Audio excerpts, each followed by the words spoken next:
Upungufu wa maji mwilini unaotokana na kunywa maji kidogo unaweza kusababisha uzito mkubwa, kitambi na nyama uzembe. Kwanza, kwa kawaida unapokunywa maji kidogo unapelekea tumbo kuvimbiwa, lakini chakula kukaa kwa muda mrefu sana tumboni bila kumeng'enywa na pia kusababisha choo kigumu. Kwa hiyo chakula kinapokaa tumboni kwa muda mrefu bila kumeng'enywa kinapelekea utengenezwaji wa mafuta mengi ili mwili uweze kujilinda. Kwa hiyo ule uchafu unaobaki unakaa tumboni na kuanza kutengeneza tumbo kuweza kuongezeka, lakini pia kujaza mafuta ya ziada na kuwa kitambi. Unapokunywa maji kidogo pia mwili unakosa nguvu ya kuweza kuchoma mafuta ndani ya mwili, na hivyo hayo mafuta yanabaki kwa kiwango kikubwa na kusababisha uzito mkubwa, kitambi na nyama uzembe.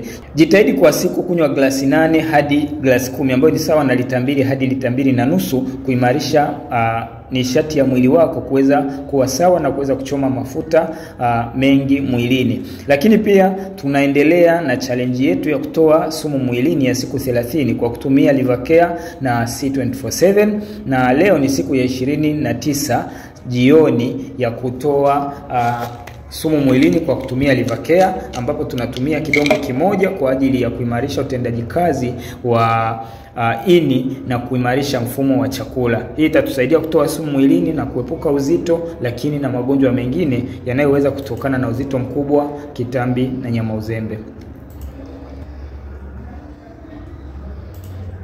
Dozi ya mwezi mmoja ni shilingi 192.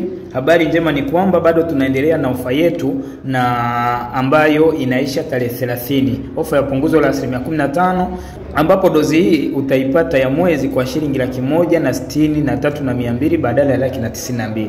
Nitafute WhatsApp kuanza dozi yako na komenti neno niunge kujiunga na group letu la mafunzo ya lishe bure.